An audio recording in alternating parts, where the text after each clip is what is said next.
இருக்கிறவரும் இனியவருமாகிய இயேசுவின் நாமத்தில் உங்கள் யாவருக்கும் என் அன்பின் வாழ்த்துக்கள்.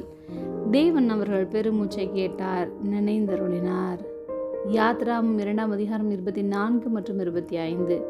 தேவன் அவர்கள் பெருமூச்சை கேட்டு தாம் ஆபிரகாமோடும் ஈசாக்கோடும் யாக்கோபோடும் செய்த உடன்படிக்கையை நினைவு கூர்ந்தார். தேவன் இஸ்ரவேல் புத்திரரை கண்ணோக்கினார். தேவன் அவர்களை நினைந்தருளினார்.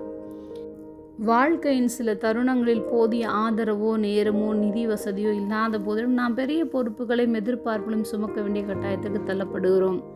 எகிப்தில் இஸ்ரவேல் ஜனங்கள் சாந்தும் செங்கலும் ஆகியவைகளை செய்யும் வேலையினாலும் வயலில் செய்யும் சகலவித வேலையினாலும் அவர்களுக்கு அவர்கள் ஜீவனையும் கசப்பாக்கினார்கள்.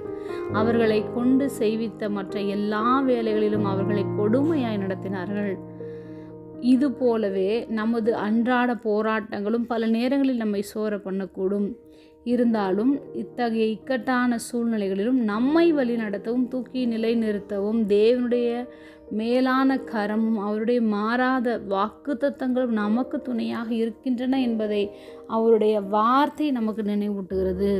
சூழ்நிலைகள் நமக்கு எதிராக மாறினால் நாம் சந்திக்கும் நெருக்கடிகளும் கண்ணீரும் தேவனுடைய பார்வைக்கு மறைக்கப்படவில்லை. மனிதர்கள் நம் மன வேதனையை புரிந்து கொள்ள தவறினாலும் நமது பெருமூச்சையும் அந்தரங்க போராட்டங்களையும் கவனித்து கேட்கும் தேவன் நமக்கு உண்டு. அவர் தமது உடன்படிக்கையை நினைவு கூர்ந்து ஏற்ற காலத்தில் நமக்கு கொடுத்த தரிசனங்களையும் வாக்குத்தத்தங்களையும் நிச்சயமாக நிறைவேற்றுவார். எனவே பலவீனமான சூழ்நிலைகளை கண்டு தளர்ந்து போகாமல் நம்முடைய சிறிய ஜெபங்களையும் கேட்கும் உண்மை உள்ள தேவனை முழுமையாக நம்பி நமது பொறுப்புகளை சந்தோஷமாய் தொடருவோம். ஜெபம். அன்பின் பரம தகப்பனை, எப்பொழுதும் எங்களோடு கூட இருக்கிறவராகவே இருக்கிறவரே, எங்களுடைய பெருமூச்சை கேட்டீர், எங்களை நினைந்தருளீர். அதற்காக உமக்கு நாங்கள் நன்றி செலுத்துகிறோம். இயேசுவின் நாமத்தில் பிதாவே, ஆமென்.